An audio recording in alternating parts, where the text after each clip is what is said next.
رسول کریم صلی اللہ علیہ وسلم نے ہمیں یہ درس دیا ہے کہ جب بھی کوئی اہم معاملہ ہو، مشکل وقت آئے تو اللہ کی بارگاہ میں دعا مانگو، اللہ کی بارگاہ میں جولی پھیلاؤ، وہ تمہاری دعا کو سنتا ہے اور وہ تمہارے بالکل قریب ہے۔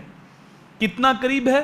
فرمایا نحن اقرب الیہ من حبل الورید، وہ تمہاری شارک سے بھی قریب ہے۔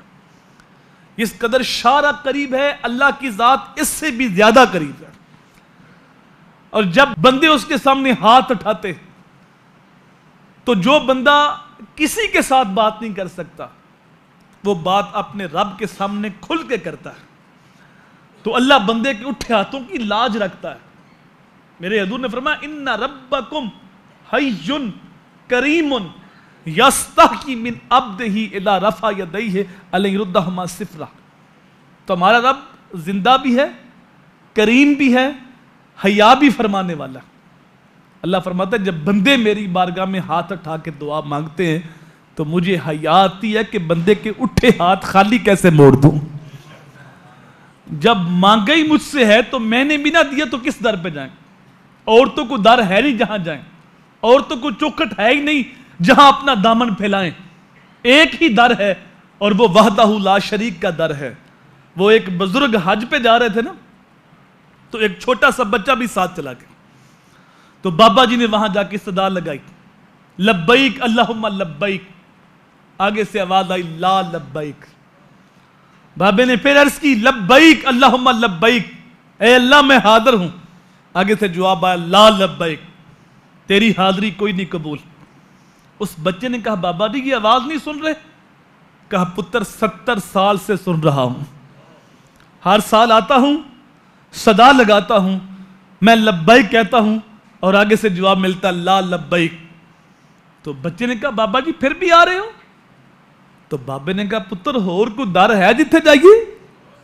آنا تو اسی چوکھٹ پہ ہے، میں بندہ ہوں، میرا کام ہے آنا، صدا لگانا، وہ بے نیاز ہے قبول کرے نہ کرے، میں تو اپنا کام کر رہا ہوں۔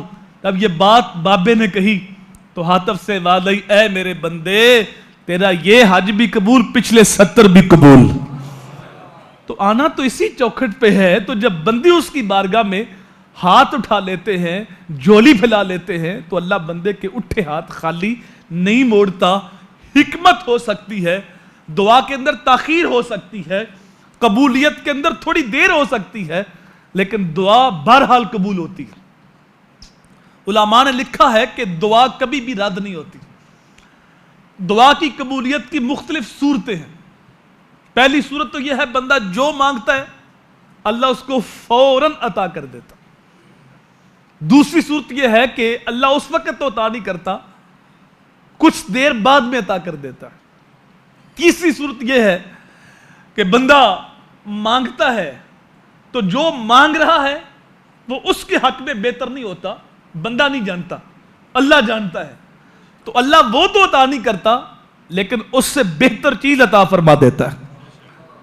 اور دعا کی قبولیت کی ایک صورت یہ ہوتی ہے کہ نہ جو مانگا وہ ملا اور نہ اس سے بہتر ملا، بلکہ اس بندے کے اوپر کوئی آفت آنے والی تھی، کوئی مصیبت آنے والی تھی، کوئی پریشانی آنے والی تھی، تو اس دعا کی برکت سے اللہ تعالیٰ اس مصیبت کو، اس پریشانی کو دور فرما دیتا ہے۔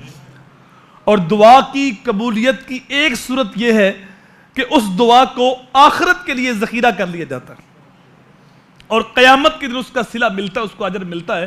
اور حدیث میں آتا ہے جب بندہ قیامت کے دن اپنی ناقبول دعاؤں کی جزا کو دیکھے گا تو پھر آرزو کرے گا کاش دنیا پہ میری کوئی بھی دعا قبول نہ ہوتی اور آج جو اجر ملا ہے اس کے اندر اور اضافہ ہوتا، تو دعا ہر حال میں قبول ہوتی۔